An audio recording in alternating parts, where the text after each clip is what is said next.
Dalam situasi itu, ada yang bergerak cepat, ada yang bergerak tanggap, yaitu ACT, Aksi Cepat Tanggap. Izinkan saya menyampaikan terima kasih. Apresiasi ada ruang kosong yang lalu diisi. Kami di pemerintah tentu saja menjalankan tugas konstitusional kita. Karena itu kita memberikan bantuan sosial.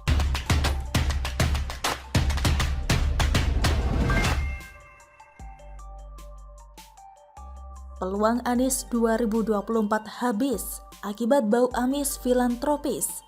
Ditulis oleh Anto Cahaya dari siwar.com. Seorang teman setengah bertanya sekaligus beropini panjang lebar tentang peluang Anies di 2024. Katanya Anies memang memiliki ceruk pendukung sendiri. Dan rata-rata pendukungnya datang dari kelompok yang tidak suka pemerintahan Jokowi atau lebih spesifik mereka yang benci kepada tokoh Jokowi.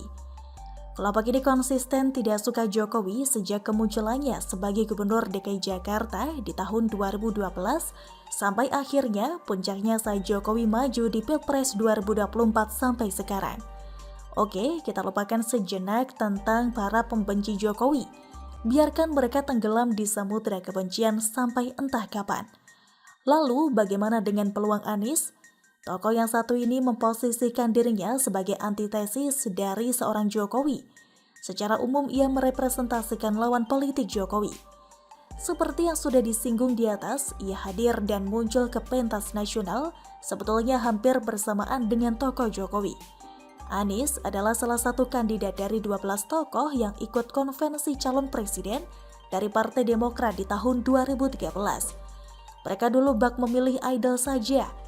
Satu persatu ke atas panggung dan ngoceh ngalor ngidul seolah paling pantas jadi Presiden Republik Indonesia. Sampai akhirnya ocehan mereka tidak ada arti sama sekali. Pasalnya semua bicara teori sebab mereka bukan manusia yang terbiasa mengeksekusi. Hanya umbar janji akan begini begitu dan lain sebagainya. Sedang Jokowi hadir dengan bukti tanpa perlu berbusa-busa. Ia datang atas dorongan rakyat. Karena melihat kinerjanya saat jadi wali kota Surakarta dan gubernur DKI Jakarta.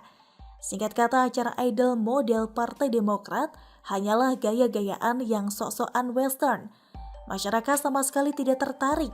Tokoh yang muncul melempem macam kerupuk sebelum waktunya tiba. Terlebih, Partai Demokrat saat itu dihajar badai akibat ketahuan korupsi berjamaah para kadernya. Kian beranas sudah partai yang besar karena nama SBY ini. Masyarakat mayoritas ogah saat itu di benak rakyat. Bagaimana mungkin partai yang melahirkan para koruptor PD mau melahirkan calon presiden? Rupanya Ibu Pertiwi enggan merestui skenario yang hendak dibuat Partai Demokrat. Singkat kata, Pilpres 2014 saling berhadapan sosok Jokowi versus Prabowo. Jadi kalau ditanya peluang Anies 2024, sangat kecil dapat tempat di hati rakyat. Ia hanya akan digandrungi oleh kelompok pembenci Jokowi, juga kelompok Islam konservatif. Irisan ini sangat berharap Anies maju. Setidaknya Anies diharapkan dapat mewakili perasaan mereka yang selama ini terluka. Luka mereka menganga luar biasa. Kalah 2 kali di Pilpres 2014 dan 2019, masih ditambah Prabowo jadi pembantu Jokowi masuk dalam kabinet. Semakin lunglai sudah pembenci Jokowi. Kehadiran tokoh Anies bagi mereka adalah obat penawar setelah Prabowo gagal dan masuk circle Jokowi.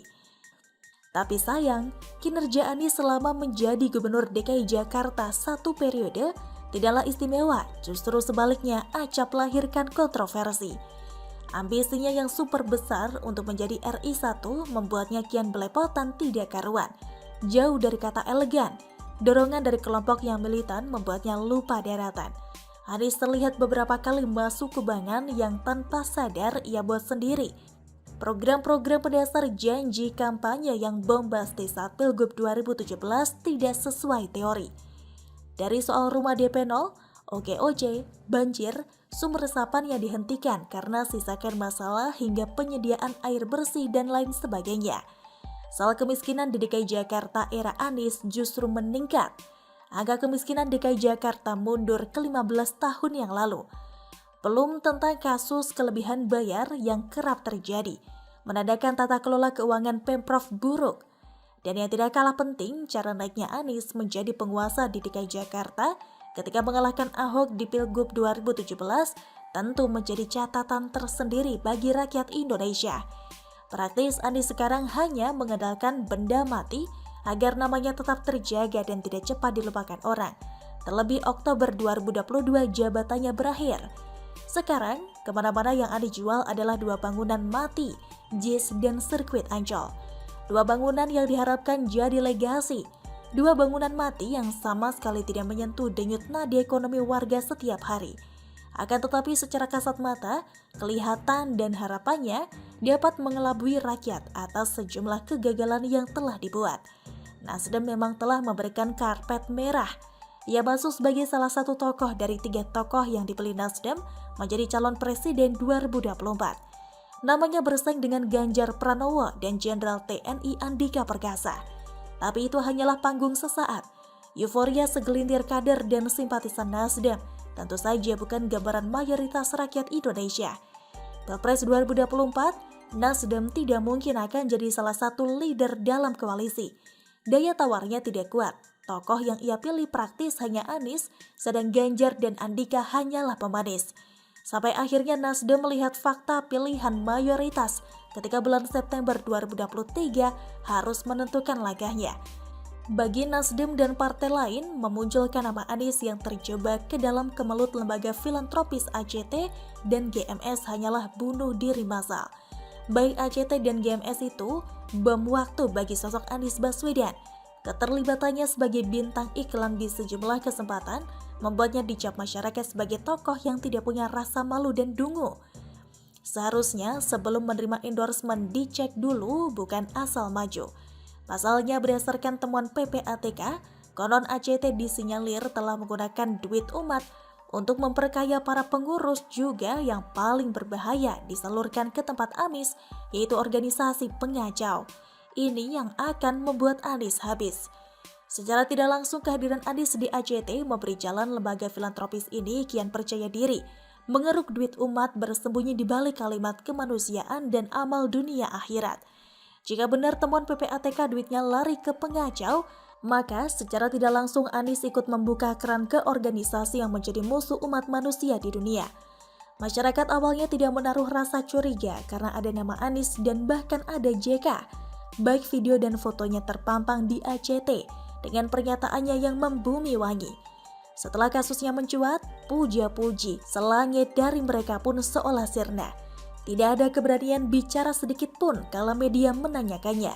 Dan ternyata lembaga filantropis itu tipu-tipu yang tagarnya sungguh bagus dan menyentuh sekali. #bebaskan kemiskinan. Kemiskinan para pengurus kah? Atau kepada sanak saudara juga kelompoknya? Duh, ngeri-ngeri sedap, Demikian salam.